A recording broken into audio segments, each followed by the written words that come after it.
We're coming to you from the Radford Studio Center lot in Studio City, right over the hill from Hollywood. This is the place where dreams are made, legends are born. Hello and welcome to The Lot. I'm Suzanne Marquez. The fine dining scene is big on price, tiny on portions, and a new dark comedy takes a stab at the snooty and unsufferable foodies who are drawn to the scene. It's jam-packed with star power. I talked to Nicholas Hoult, Anya Taylor-Joy, and Judith Light. This is The Menu. Is that going to fit everyone? Yeah, easily. 12 customers total. How do they turn a profit? $12.50 a head, that's how. What are we eating, a Rolex? It's one of his classics. In The Menu, a group of snobby food writers, macho tech bros, and self-professed foodies travel by boat to a remote island to eat at an ultra-exclusive restaurant. You have to try the mouthfeel of the mignonette. Please don't say mouthful. Nicholas Hoult and Anya Taylor-Joy play opposites. He's eager to please the chef, played by Ray Fiennes. Welcome to Hawthorne. Anya plays Margot, the lone diner unlike the rest. My name is Margot. I've served many Margaux. You're not a Margot. It was interesting to be in those environments because then you got a sense of how, when you feel inadequate in that environment, how desperate you are to please and to prove that you do belong there. And so the I think craziness of that, considering that you're paying for a service, and yet you feel like, please take my money. Yeah. Like, please let me. So that's something that was very easy to then put into Tyler because it's like he's so desperate to be accepted. Yeah. Just feel like he belongs there. And that falls apart for him. Mm-hmm. Judith Light plays Anne, whose rich husband is usually able to buy his way out of anything, but not during this dark dinner. We're leaving now. I have to get my wrap. Forget your wrap. Everybody in this movie is hungry. And it's not just that you had this minuscule amount of food. It's that it came with an energy of, this is so special and you will love this. And you walk away emotionally hungry as well as physically hungry because you haven't been served well. It may be beautiful. It may be astonishing. It may be a triple somersault for what the chef has made, but it doesn't give you an energy of being nurtured and served and sustained.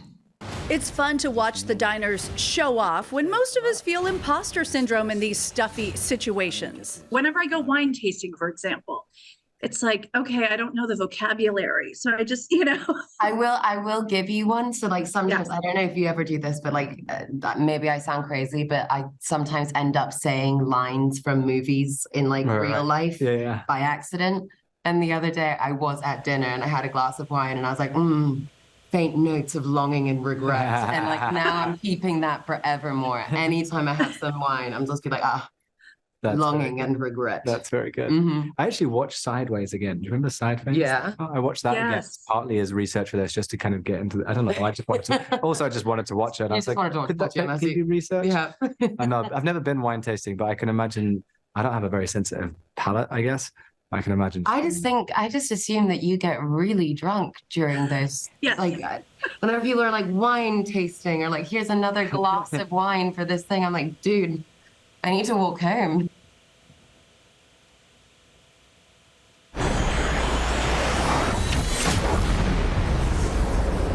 Top Gun Maverick soared to new box office heights this year, pulling in nearly $1.5 billion worldwide.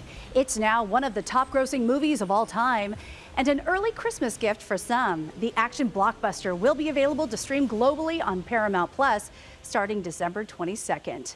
From one aviation film to another, Glenn Powell plays the bad boy alongside Tom Cruise in Top Gun Maverick, and now he's starring alongside Jonathan Majors and Joe Jonas in Devotion. It's a Korean War drama based on a true story. And the best part, you can take the whole family to see it. The stars turned out for the red carpet of Devotion at the Regency Village Theater in Westwood.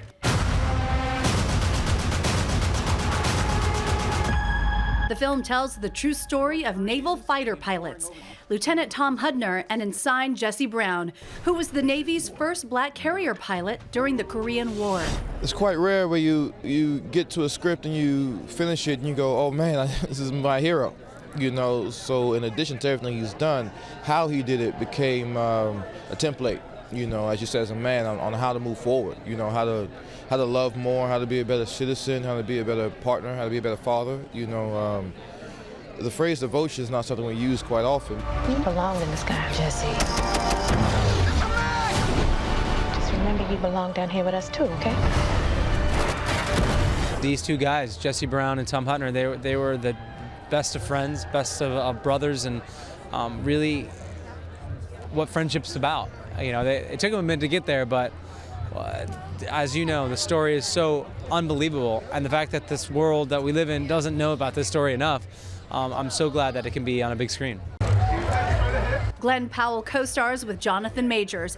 He's a producer on the film after his breakout role as Hangman in Top Gun Maverick. The incredible part is all the things that I got to learn on Top Gun from Tom Cruise in terms of all the aerial flying, all the technology that it requires to pull something like this off. We got to use all of that knowledge, Tom Cruise, 40 years in filmmaking, and we got to put it into this movie. It must be hard being the naval aviator. It's the toughest job there is. It's got everything. I think it's a movie you can bring your family to. That's why I think it's a brilliant date to release it around Thanksgiving. It has a love story. It has camaraderie. It has friendship. It's heartache. It has some laughs. It's got it all. Not even. That's why you can't always do what you're told. What do you want me to do? Just be my wingman. From the skies to the road, save it for the track. That's the message from CHP in Santa Barbara County after officers clocked this Lamborghini driver going 152 in a 55-mile-an-hour zone. It's no surprise the driver got a ticket for reckless driving. Some would say it is hard to resist putting pedal to the metal in a Lambo. The sound, the speed, the look. And the true story behind this Italian auto brand is just as good and told in a new movie in theaters now. Signor Ferrari, in my opinion, you make the best cars in the world. But with all my Ferraris, there is a problem, the clutch. I have a solution. If you consider a partnership, Ferrari, Lamborghini. Go back to your tractors, farmer. You heard that right. Genius auto inventor Ferruccio Lamborghini went from being a farmer to creating one of the most prestigious brands in the world. Frank Grillo shines as the determined, debonair Mr. Lamborghini. Hi, and you have a Lamborghini behind you. This is the only one I own, my Zoom background here. I love his humble beginnings and just how he was treated. I had no idea the rivalry happening. Yeah, I mean, and by the way, it's interesting, humble beginnings. He was a farmer. His father was a farmer. And, you know, this guy came back from the military, from the war, and he was hell-bent on creating a tractor company. And he did that and became very successful. And yeah, the rivalry was the genesis, you know, for him starting, you know, this car company later on in his life. You know, he wasn't exactly a young man when he started the company. He was very wealthy, and it was that thing with Ferrari that ignited this drive in him to make the greatest sports car ever. Tell me why you think that the world needs another luxury car. It's perfection that I am after. Lamborghini, the man behind the legend, was written by the Oscar-winning screenwriter of the movie Crash, Bobby Moresco, co-starring Oscar winner Mira Sorvino as Anita Lamborghini, as her husband prepares for the upcoming Geneva Grand Prix, his chance to blow past Ferrari for good. It was kind of easier than I thought. I was a little afraid going into it to kind of portray somebody so special and important and iconic and being in Italy and being Italian. And then I found him. I found who I thought he would be. What do you see? Lines on a napkin. What do you see? Because of my Italian roots and, you know, where I'm from and who I grew up around, you know, it was a lot of fun. What are you thinking? Thinking of a car that doesn't exist yet, one that is as strong and powerful and as unforgettable as the bull. You love him even more because of it. Yeah, and he was really smart because when he sold the company, one of the stipulations was they could never change the name. They couldn't add it could always only be Lamborghini. And so even though he sold the company, a long time ago now, all we know is Lamborghini. And he was even smart to, even when he was leaving and departing the company. So Lamborghini has become, I think it has kind of, like you said, surpassed Ferrari as the cool car. You buy a Ferrari when you want to be someone. You buy a Lamborghini when you are someone. Such a great line. Stay tuned for a magical prank we played on one of our own staffers caught on camera. We're gonna go right into room number 5. Right this way, guys. We sent our production assistant on a shoot under the guise it was a sleep study, but it turned out to be anything but. And country superstar Garth Brooks has a new Las Vegas show and talks about his own holiday traditions with The Live. Welcome to my world, kid. Brand new dream still under construction. The director of The Hunger Games, Catching Fire, and Mockingjay has a new family adventure, Slumberland, starring Jason Momoa as an eccentric companion who takes a daring young orphan on journeys through a land of dreams. Starring a magical pig and larger-than-life goose and a bed that sprouts long spider-like legs. It's streaming now on Netflix. And they hosted a hidden camera stunt to transport people into the dream world of Slumberland, and I couldn't resist signing up someone on our staff. Cynthia Gonzalez is a production assistant with us. She's up for any and all challenges in the newsroom, so I sent her on a mission, but didn't tell her what for. I think the funniest part was when they asked me, like, what are you here for? And I was like, I don't know. Oh yeah, you called me. You're like, what am I here for? I'm like, wait, what am I here for? Thank you so much for participating in our survey. We're gonna go right into room number 5. They ask you about your sleep and everything, and I'm like, I'm a very good sleeper. We are obsessed with sleep. I'm gonna help you put this eye mask on. And then they're like, yeah, it's a sleep test. So that's when I was like, I love sleeping, so fine by me. One key component of this is that you be very relaxed. Are you feeling relaxed? I am, actually. So I'm in this small room, close my eyes, and there was a point where I'm like feeling so peaceful. Well, I want to thank you for taking our survey. Our story takes place in Slumberland. And then he asked you, like, what are you thinking of? And I said, oh, I kind of imagine like Alice in Wonderland, just snowy. Like, that's what I was thinking. Our tale starts in a forest that's high up in the mountains. Do you like nature? I do. So then they ask you to take it off, and I take it off, and I think the first thing that popped into my head was like, am I asleep? Like,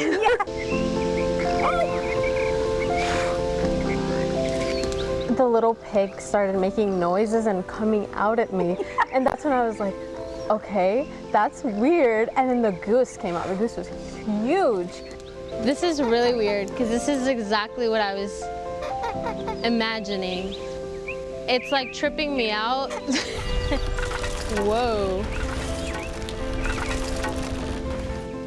I was laying down and I didn't hear any of this. Like, how did I get here?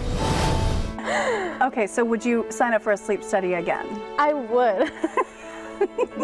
I love it. I love sleeping, and I love surprises, so it was... Oh, good. So, yeah, you were able to sleep that night okay? I was. I went and watched the trailer right after. I was like, it makes sense. It all makes sense. And thank you, Cynthia, for being a great sport. We're all jealous of that trip, actually. Now, country superstar Garth Brooks just announced a Vegas residency at Caesar's Palace and also shared some of his holiday traditions. Well, congrats on the tour with the perfect weather, and always love your concerts. I'm so excited, and I know your lovely wife will be with you, and as empty nesters this go around. You know, it's like my name should be Garth Butt instead of Garth Brooks because, hey, Garth, we like you, Garth Butt. Is your wife here kind of thing. So anytime that she can be here, I'm sure she'll come out if she's singing. And I can tell you this, anytime that you and me get to hear that woman sing, me and you are the luckiest people on the planet. Since it's a couple days before Thanksgiving, what are your food traditions? Because we already know she can cook up a storm. My mom's from Arkansas, so I love good Southern cooking. What kind of menu do you guys have? Okay, so she believes in dressing, not Yes, stuffing. me Don't too. ever call it stuffing because she'll correct you if you do. So she's a dressing girl, but here's the greatest thing she does. So you know the second meal at Thanksgiving where you always go back? There is nothing left because what she does after first meal is take everything on the table and make it into a casserole and then put this kind of a crust kind of thing that's going to bake up like a biscuit on top of it. And that's what second meal is Thanksgiving casserole. Every bite of everything that day and one spoon at a time. I usually do it with 2 forks. It's fantastic. That sounds incredible. So are you a sweet potato pie person or a pumpkin pie person? I'm a pumpkin pie person if I have to choose. I'm really not that much of a pie guy. She makes fabulous pies, but she makes cakes, and she makes this sweet potato souffle that everybody, and they use it as a dessert. It's so good. Me and Miss Sherwood want to say thank you God, thank you guys for our lives. Well, and let's go back to you. I know I'm talking so much about Trisha. What can we expect in Vegas when we buy our tickets? I am so excited. Well, what I'm hoping is you get a show that's only like it on the planet that night, because you start with a clean slate every night, and because it's just you and a guitar, or at any time it can be you and the 10 band members going. Then everything is up for grabs and everything is wherever the crowd wants to go. So that's what I like about it, the fact that no show will be the same as the one before it or the one after it, because in a residency, they'll put on a lot of shows, so it's your job as an entertainer to make them different. And what I'm hoping is people leave that place going, you know what, I want to try and get back here tomorrow night to see how different it is. That's going to be the fun of it. Well, I am so excited. How about holiday traditions? You guys big on Christmas? Yeah, well, you know, when you tour, you're gone a lot. So the stadium tour, because of the pandemic, we had to cram a lot of the stadium tour in this last year. So holiday traditions this year, band and crews all staying home. This is a family. Time and distance cannot separate us. Celebrate tonight that you are in rare air. No footprints have ever been where you guys are tonight. I'm so happy for these people because as artists, you're spoiled to death. So you're the last person in the building and the first person out. And the crew is always away from their family, always working. This year, my sincerest love and wish for the best holidays for those men and women in that band and crew that spent the last 4 years of their life setting it up so I could live my dream. I hope this is the best holiday season for them and for your family as well. Such a sweetheart. Just in time for the holidays, some classic music from the vault is getting a new release. The snow is snowing, the wind is blowing. What's old is new again, and it's part of a new Yuletide catalog, and a Christmas classic returns to the Billboard 100. Don't want a lot for Christmas. There is just one thing I need. A signature sound of the season is burning up the Billboard charts again. Mariah Carey's All I Want for Christmas Is You is back on the Billboard Hot 100 at number 25. That's based on sales, radio airplay, and official streams. Can you believe it's the 28th anniversary of the holiday mega hit? Well, a brand new Yuletide set of swinging songs could soon join her on the charts. Rick Damigella shows us some new holiday albums from today's biggest singers and one from my favorite jazzy duo. The snow is snowing, the wind is blowing, but I can weather the storm. What do I care how much it may storm? Louis Armstrong's first official Christmas